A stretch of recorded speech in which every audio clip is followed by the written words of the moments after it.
Tonight's Rising Star brought to you by Mountain Dew. Through 2 games of the series, 22-year-old Jaylen Brown is Boston's co-leading scorer. He joins Kyrie and Al Horford. Of course, that game coming up top of the hour. First game of our double header. We have two big game threes tonight here on ESPN. Another huge one tomorrow night. That's over on ABC. The Rockets go home down 0-2 to the Warriors. It's as close to a must-win as there can be. Chauncey's saying it is a must-win.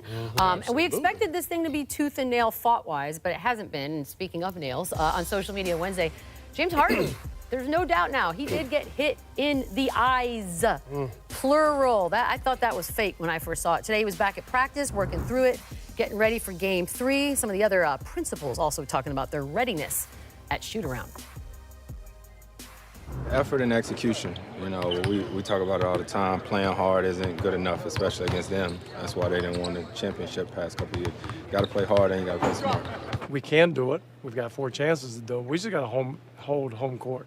And we'd have to do that anyway, whether we're down 0-2, 1-1, wouldn't matter. We got to win our 2 home court games, and then we'll have some more shots at them. We respect this team. You know, it's just because we played them before. You know, we went 7 games with them, so that level of respect and a level of knowledge about this team goes to another level when we play them. So, yeah, we're more locked in because we know this team can beat us. So we know about James Harden during the regular season. He led the league in scoring and free throw attempts, but playoffs have been different. Shooting only 38% from the floor. That's 64th out of 71 qualified players. Besides scoring more points, because I know one of you is going to say that, what needs to happen for the Rockets to take game 3? First of all, I mean, the dude needs his eyes. He needs his eyes to be able to ball. He missed 11 Come minutes. on. But in all seriousness, though, they have to be scrappy. They have to be scrappy. They have to fight. They have to claw. I feel like offensively they're wasting too much time chasing Steph Curry for the switches. I mean, I'm going to show it on my tape later, but they're wasting time with that. It's James Harden. It don't matter who's guarding you. You average 36 a game. Just go do what you have to do. And Chris needs to be aggressive. They need to get a ball to Chris when James is not great at in some moments and let Chris just do his thing. Does the scrappy start with Chris? I mean, is that the vibe? Well, I mean, obviously your back is against the wall. You got to be scrappy. But ever since Kevin Durant reminded everybody who he was, James Harden has to do the same thing. Remind everybody who you are. A guy that dominated the regular season, putting up nearly 40 points a game.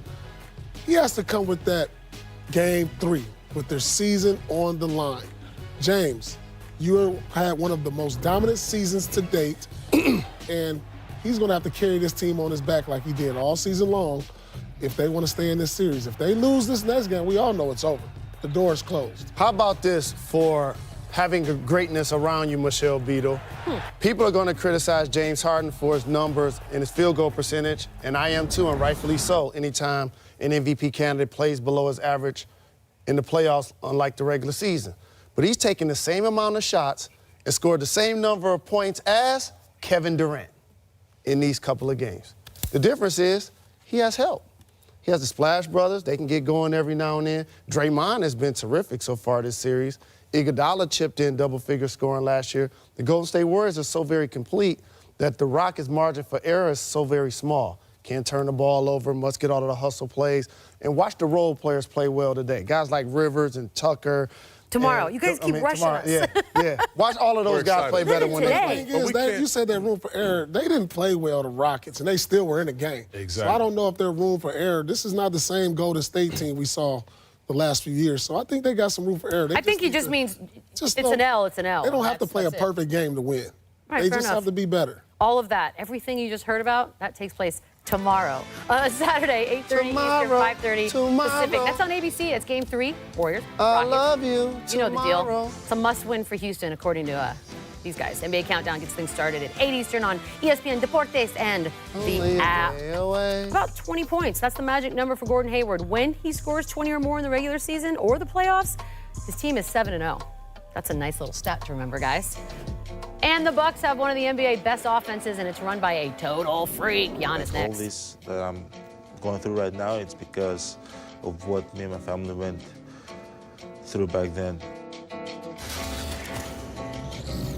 Cowboy hater. Ooh. I can't stand the Cowboys. I'm with you on that. And you know what? It's funny because the only reason I don't like them is because their fan base. They got so many fans that never even been to Texas. That's fair. Yeah. That's fair. So I'm a don't Cowboy hater, and I'm proud of it, and it is what it is. I am a Cowboy Oh, we're doing hater across also. sports, then yeah. That's fun. I'm a Cowboy hater. Yeah, me too. Here. I think you either, it's the same with the Patriots. You're either a Patriots fan or you hate them.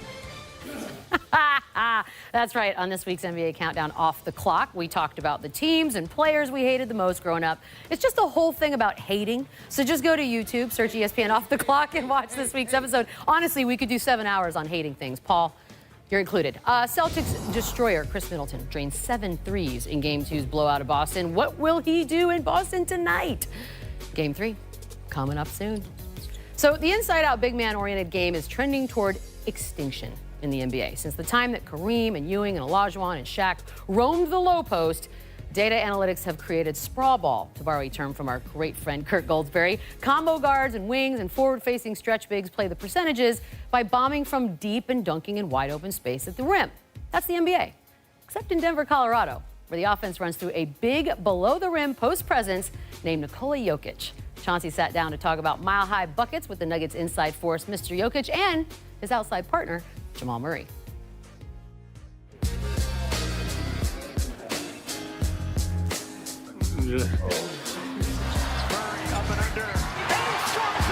Jokic. Nikola, you developed into being one of the best big men in our game. What have you specifically been doing that will continue to make you better? I'm trying to be aggressive. I think that can help me and my teammates. I can put a lot of pressure on myself, so they can like have a lot of space to play. You guys are the second youngest team in the NBA. What are some of the biggest challenges that you face being a young team? Being consistent. I think that's the biggest thing. I think we are growing together, so that's kind of cool thing, and like we're learning. And like every game is learning experience for us. In your opinion, Jamal, what is Joker's greatest strength? His greatest strength, I think, is his passing ability. But the more he scores, the more his passing opens up. Jump high. No, you don't jump high. that's a big weakness, bro. I can't throw no lobs. I come with the pick and roll, I'm like, No lobs? No. Well, his passing is his greatest strength. His IQ, I think that's probably his greatest strength. And what would you say Jamal's greatest strength is? He's competitive, you know. He's the guy who can go for 50 every night. You know, you guys had this great synergy on the floor. Like, y'all, you could tell that y'all like each other. You know, when you hang out off the floor, you get to know each other. You know, and it seems like y'all are really close that way. I'm not hanging out with them because they don't understand me. I need to say like 7 times during the games, oh my God. He's like, what? What? What? I'll be in the game, I'll be calling play, he'll be like, huh? I'm like, bro, just go over there. Just go over there, bro. What would you say you guys' team's identity is? Our identity on the court, I think, is just we move the ball really well. That's what makes us tough to guard, and I think that's our identity. Everybody on the court is a threat. Take a look at our Modelo Gold Standard stat. He leads all players this postseason in passes per game, touches per game, assists, and assist opportunities. No team right now in the NBA is running their offense exclusively through a center the way they are. Can you break that down for us? How are they able to do so? Well, I mean, he's just a special talent. You know, he really is. He's like a point guard out there. And he passes, by the way, probably better than 80% of the point guards in the league. I mean, his vision is awesome. But they lost a big game in Game 2, really, because of their defense.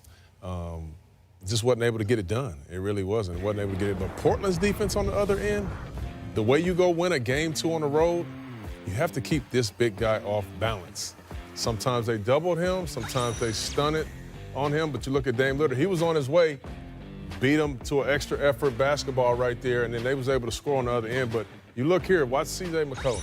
This is not an actual double team, but they have Nikola so off guard. Now, this 4 minutes and 30 seconds. You want your big guy to go score a bucket right now. A lot of red. However, they have him off balance. He kicked it out for a three-point shot. They got the offensive rebound, but they didn't end up scoring. Now, the Blazers did a really good job of forcing turnovers. You look at this right here. He got fouled right there. But guess what? He didn't hang his head. They got back. You look at how they load up getting back in transition. That's 5 guys almost in the paint. Gary Harris, Cardinals seeing you jump in the air with the basketball. That's always going to be a turnover. Dame Lillard was able to get the steal. Now, this is just communication right here. Keep the guy down. Ice that pick and roll. Now, Mo Harkless does a good job of guarding man-to-man defense. He got under that screen. I don't know if that's a block or a steal, but whatever it was nice. But those kind of efforts afforded them the opportunity to go steal game 2 on the road in a tough environment. A very loud Yes, building. it is. But you probably know that better than most. Tonight, right here. Great breakdown, Nuggets Mr. Big Shot. Blazers, Sports Center, Scott Van Pelt. Gonna have a little post-game coverage from Portland, a Bucks Celtics Game 3 breakdown, reactions to Daniel Jones' performance at Giants rookie minicamp. Oh, it started, Daniel. 1 a.m. Eastern, 10 Pacific on ESPN and the app. He's in for fun. So they don't pick the guy with 50 touchdowns. Nah. They pick the guy with half of those. The Greek freak getting his legs all warmed up. That looks comfortable. Talk more Giannis next. Week 1 getting set for a pivotal Game 3 in Boston. He's shown off his three-point shot a little bit in this series, shooting over 55% from 3 in Games 1 and 2. I got so excited, I ran out of air. So nobody grows up imagining hitting a layup that gives his team a 7-point lead in the second quarter of an NBA game in February. No, it's all about time winding down, season on the line. You let it fly. The buzzer sounds with the ball in the air, and then bucket. Teammates mob, crowd goes wild. It's always been the currency of NBA dreams. And it is the signature reality of the NBA career of one Damian Lillard, the creator and glorious practitioner of something known as Dame Time. The title of my movie is It's Dame Time. Lillard, this is for the win! Damian Lillard with the dagger. When the game is on the line and I got the ball in my hands, I'm just looking at the clock. If we down 1, I'm thinking, I could take whatever type of shot I want. Lillard for the win.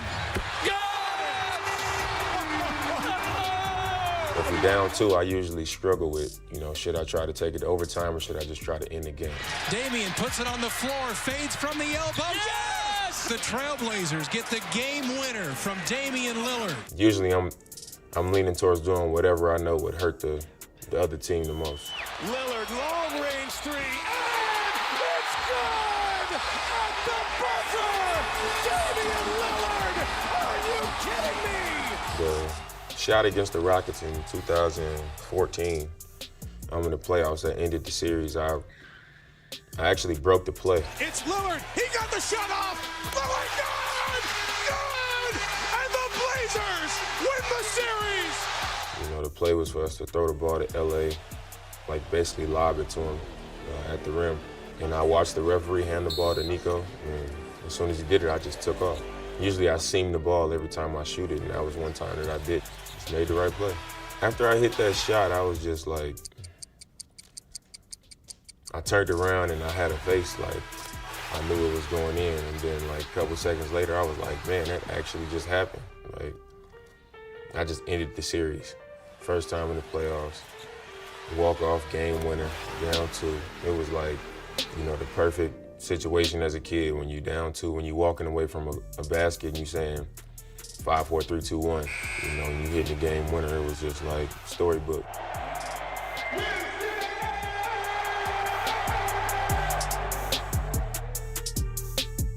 Yeah, so we all agree he took the shot of the postseason so far, right? Okay, so we're good there. But the question I want to ask is, right now we have 8 teams left in these playoffs. You have one guy that can take that final potential game-winning shot. Who is it? For me, it's Kevin Durant because he's done it in big moments. I know out of the guys who are left, I know Kyrie had a big moment, but Kevin Durant, he showed how clutch he was in the last 2 finals. He could get any shot he want at any given time.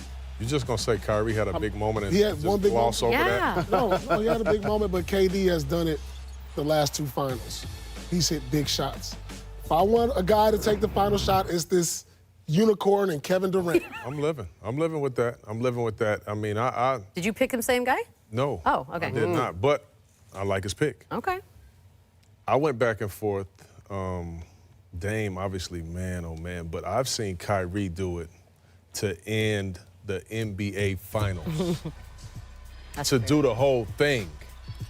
And that right there, that holds some weight with me. So I'm going to take Kyrie right here when I say this. Obviously, Dame has ended a couple series with a big, huge shot. But I've seen this dude do it to win it all with the best player in the world on his team. Okay. On Kyrie Irving. That's an interesting pick by you. I agree, because he wasn't the best player on their team. And that's why Steph Curry gets left out of this, I guess, because he's a former MVP, unlike Kyrie. But I'm with the truth. I'm going KD. Wow. Because he's a guy, whether it's 24 seconds on the clock or it's 3 seconds on the clock, you can give it to him in a situation. He created a shot for himself from 3. He's great at mid-range. He's great in the post.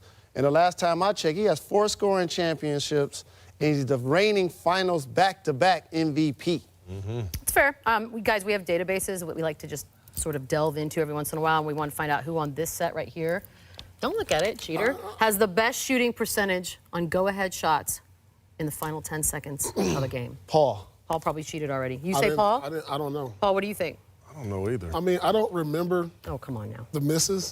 So I'm sure I missed there were a a few. But I made quite a bit. I mean, I don't know. Okay, well. I remember a lot of misses myself for me, but. Paul, I'm going to give you your numbers. You went 15 of 69 for a 22% final 10 seconds. We living. Yeah. You with us. So that's yours. Remember those numbers. Chauncey, would you like to know what you did? Sure. 8 of 34 for 23%. And I'm 20. Were you 22%? Yeah. 22%. So Jalen, 5 of 19, 26%, and that does not include your first 2 seasons because we're old and that footage doesn't exist or none of those numbers. Oh, wow. That's the VHS footage right there. That put Miami out of the playoffs right there. It's fuzzy right there. It is What was fuzzy, before ain't it? standard? How long ago was this? Right. No HD in this. No, it was a long, long time ago. So all kidding aside, though, mentality-wise, what does it have to be to do that? To go out on the court knowing, all right, I can win this thing? To me, you just have to be fearless. You know, you have to not care what the result is going to be. You feel like if you can get to your spot, you can make the shot no matter who's on you. That was always kind of my thing. I agree with Chauncey. It's always been like, only 2 things can happen. We walk off, lose, or we win. And you don't worry about that because my mentality, I always envisioned it before it happened. I always like, okay, I saw the ball going in. And once I did that, it was like, okay, let me get to my spot, and this is what I'm going to do. So you got to be fearless, like Chauncey said. Yep. You can't care about the result. 2 words, confidence and repetition. Usually at the end of the game, you go to where you're familiar because people still have to live with the shot. Like these guys said, you got to live with the result. But it's 14 other guys getting in the car saying they should have gave me the ball. That's just how it works when you miss. So that repetition and that confidence has to be there. Fearless. If you're watching this, we assume that you probably like basketball. So if you do, you should watch The Jump. Rachel Nichols, bunch of people, players, everybody. They're going to talk NBA for an hour every day, 3 Eastern, noon in Portland. Oh, wait, what? They're in Portland? All right, be there. That was different there. West Coast time, they're trying to confuse me. Jason Tatum shot only 4 of 17 in the first 2 games of this thing. After game 2, he promised that, quote, I will be better. Oh, man, you got no choice. You got no choice.